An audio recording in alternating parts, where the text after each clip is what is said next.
Hey gang, back with another video for you today. Today we're doing my most worn fragrances of January. I'm sorry to have left it till the end of February, but lots of content for you guys, lots of fragrance reviews, so this one got left behind. Hopefully next month we'll do it a lot closer to this month, which will be for February. But this is all about my most worn fragrances in January. So if you want to find out what they are, please stay tuned.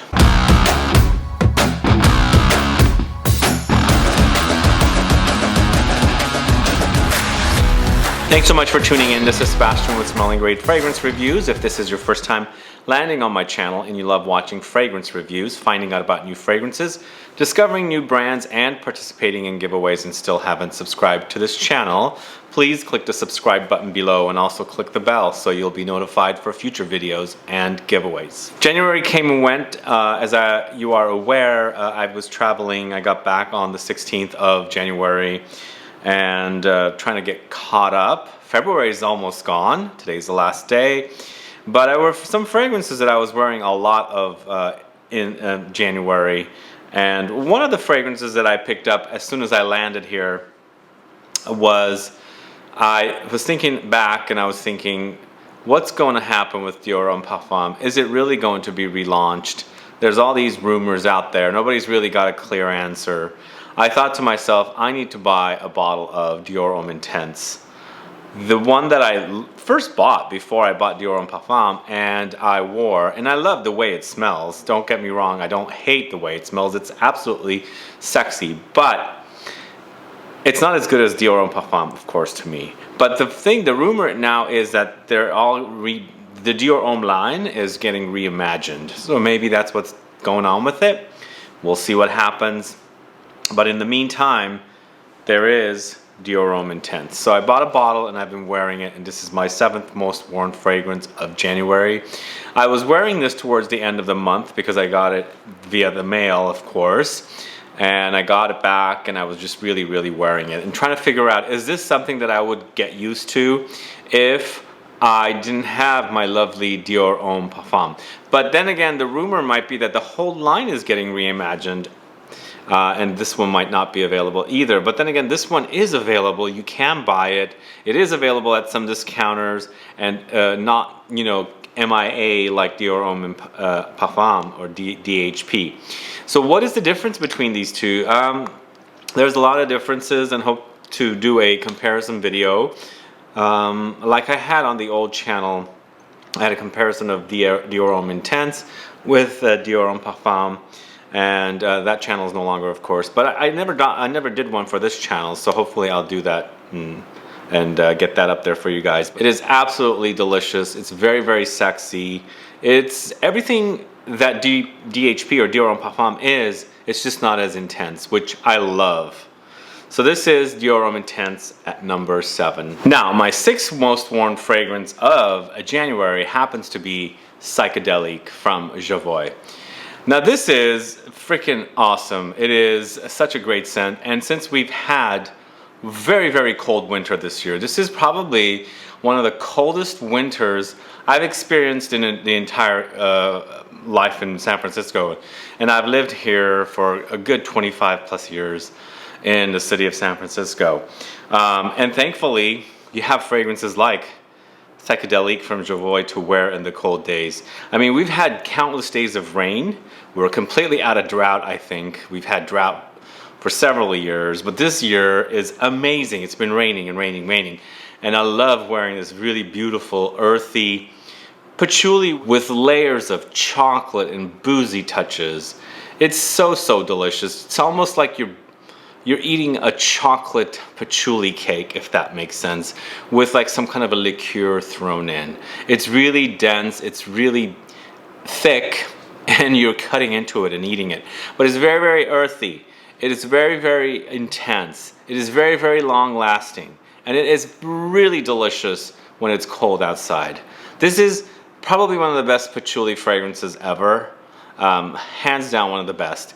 And if you like it earthy, sort of head shoppy, classic 60s inspired, psychedelic, and you know, hippie days, And I'm not saying it smells old, it smells very, very modern, by the way. This is the one to try. Psychedelic from JOVOY at number 6. Now, a fragrance I brought back from Europe with me, actually from France, that I found a large size of. I featured it in my haul video, and I've been wearing it a lot. But I wore a little bit of it in Paris, but I put it away because, you know, I have to carry the fragrances around. And then I got back and I've been finishing up my smaller bottle. It's RANIA J's AMBRE LOUP, this one right here. This is a bottle that I've had for a while. It's almost empty. This is the 100 ml bottles that they now sell that had just put out in JOVOY. Like literally they had just put out, they told me. And I've been wanting 100 ml because, you know, the 50 mls are small, and this stuff is so good. It is absolutely one of the best amber fragrances. But this is a unique amber for me. It's not anything like a traditional amber like Maître Perfume Gantier or Tom Ford Amber Absolute or something like Histoire de Parfums Ambre 114. This is completely different. This has sort of like doughy, cakey, maybe even cookies, like a gourmand element to the fragrance. It's completely different, so it's very, very delicious. But it's very, very balsamic, it's very resinous, and it's really, really delicious. A very, very underrated house, RANIA J from Paris. AMBRE LOUP is amazing. But I'm glad to have this 100 ml bottle. It's a new, as you can see, it's got a beautiful logo on top. This one didn't have a logo. This one, you know, the writing is a little different also, as you can see. And then the cap is not black anymore. So it's great to have this. As far as smell goes, I think it's identical. There's not much difference in it. If anything, I haven't noticed it, and I'm glad to have the 100 ml. So this is at number 5, AMBRE LOUP from RANIA J, most worn of January. At number 4, most worn of January, we have Colonia Vanilla from ACQUA di Parma, this one right here. So Colonia Vanilla from ACQUA di Parma is so delicious. I did a review of it, you saw it, and actually another one to check out as a review is this one here, AMBRE LOUP. But this one is really, really delicious. It's a very, very orangey, citrusy vanilla when it starts out. But when you're wearing it throughout the life on you, you get to experience some milky touches, very, very smoky touches. Actually, I take that back, not overly smoky, just light hints of smokiness and a little bit of a caramelliness as well. But really, really delicious, kind of a vanilla that this brand does.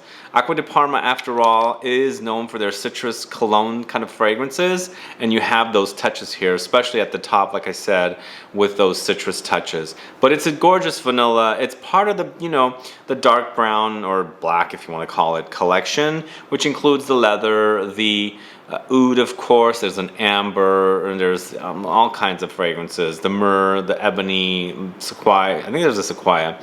There's a sandalwood. But this one, this is amazing. Check it out. Check out my review and test it out because it's really, really delicious. So this is Colonia Vanilla from ACQUA di Parma at number 4. This next one is a fragrance that I brought back from my trip again, and this is number 3 most warm fragrance from January. This is Santal Royal from DIOR, and this one I will have a review up very, very soon for this one.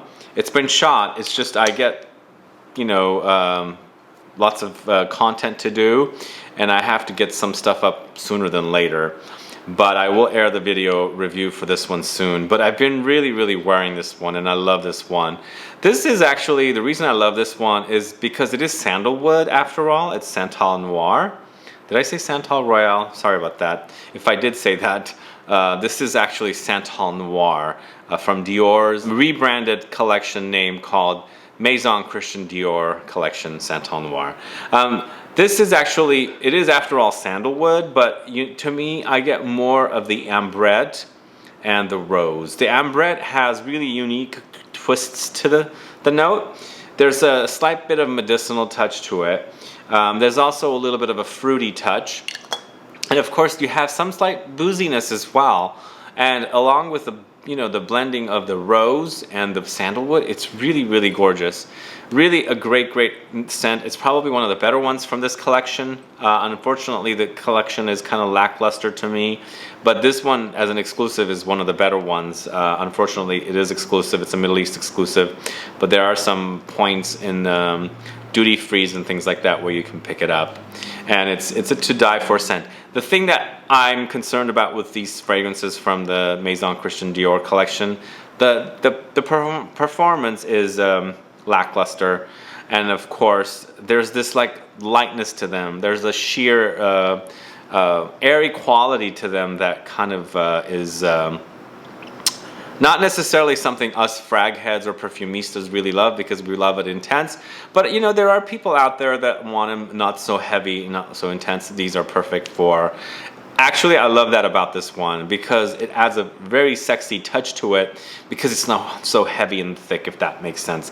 But really, really sexy. I love this one. It's that ambrette seed note in here is magic, because you get all these like interesting things happening. You get some dried fruits like apricots and peaches and nectarines come in, and then of course that boozy liqueur touch, kind of like not necessarily like rum or whiskey, but something more fruit forward, kind of a boozy note in there, because it's ultra fruity to me, mixed in with the rose. It's heavenly. The sandalwood, even though it's called Santal Noir, is not so dominant like the other notes. Anyway, it's a great scent. I love it. Santal Noir. Check it out, and stay tuned for my review of this one very, very soon.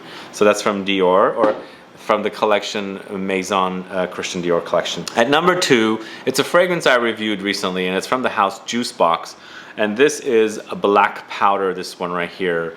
This is actually such a great scent. It is so, so good. Again, going to the fruity thing again. This one, as soon as you sniff, you put your nose to it, it's ultra fruity. You've got crisp apple and a blackcurrant note in here, so it gives it a unique fruity touch. And then of course the leather kicks in, and there's a smoky touch to it. And it's inspired by the grunge music scene, and Kurt Cobain, you know, smells like teen, well, I don't think it smells like Teen Spirit, but it's definitely grunge inspired. It's a leather, it's a soft suede like leather to me. There's a little bit of a pimento peppery touch in here as well, which makes for a really, really great scent. In fact, I could go and say that this is probably one of the better offerings from this house. I really, really do love this one. In fact, I can actually say that this is probably one of the better ones from this house.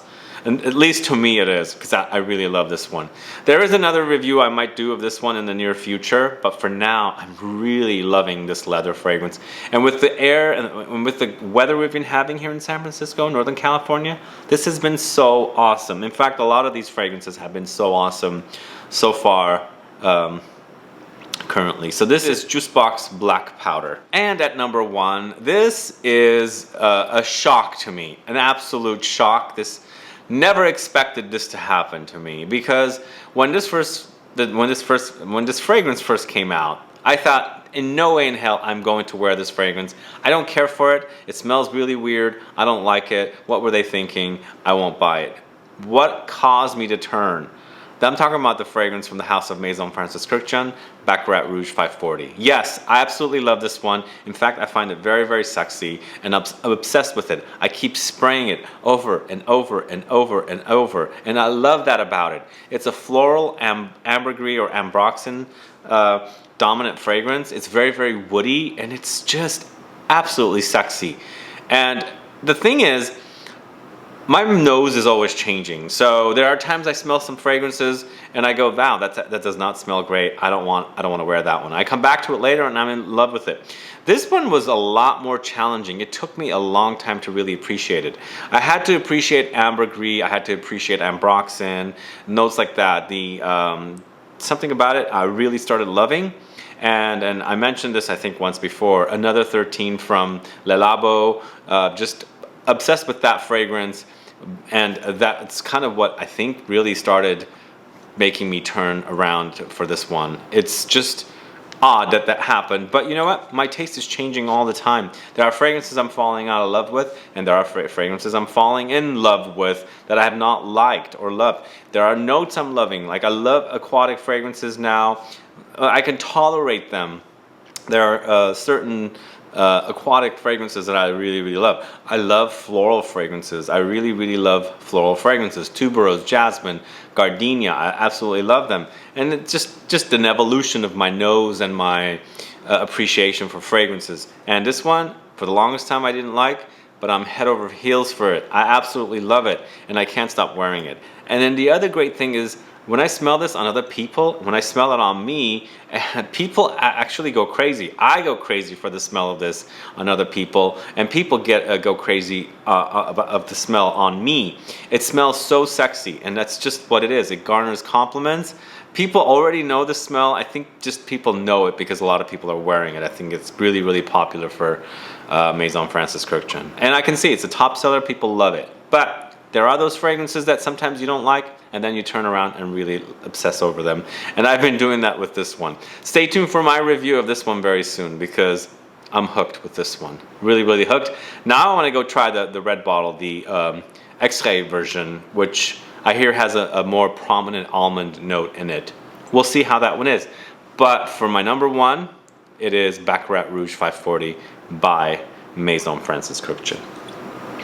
Anyway, guys, that's it for this month. Like I said, I'll try and get the February up sooner, but that's it for January. A lot of these were more worn after I got back in January from my trip, because as I was traveling, I was not wearing a lot of these. But of course, I had these two with me, and I also had this with me, and I was wearing those along the way.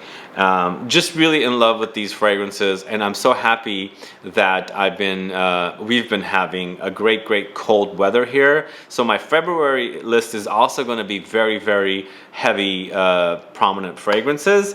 But spring is around the corner, and we're going to get into spring fragrances very soon. But I hear March is also going to be a crazy month here in California with lots of rain. We are loving the rain. I love rain, but I love living in California, so I won't live anywhere else, and I'm really digging the weather here. Anyway, guys, do you know these fragrances? Do you like them? Do you hate them? Do you like DIOR Homme Intense? Or do you prefer DIOR Homme Parfum? And what about the rest of them? Let me know if you wear them, if you love them, if you hate them. I'd like to find out. And if you have any questions or comments for me, please stay tuned. If you want me to review anything specific, also let me know. Put a comment down. Let's get a conversation started. Other than that, guys, please like this video. Please share it. Follow me on Facebook, Twitter, and Instagram, and I'll be back with more videos very soon. Have a good one. Goodbye.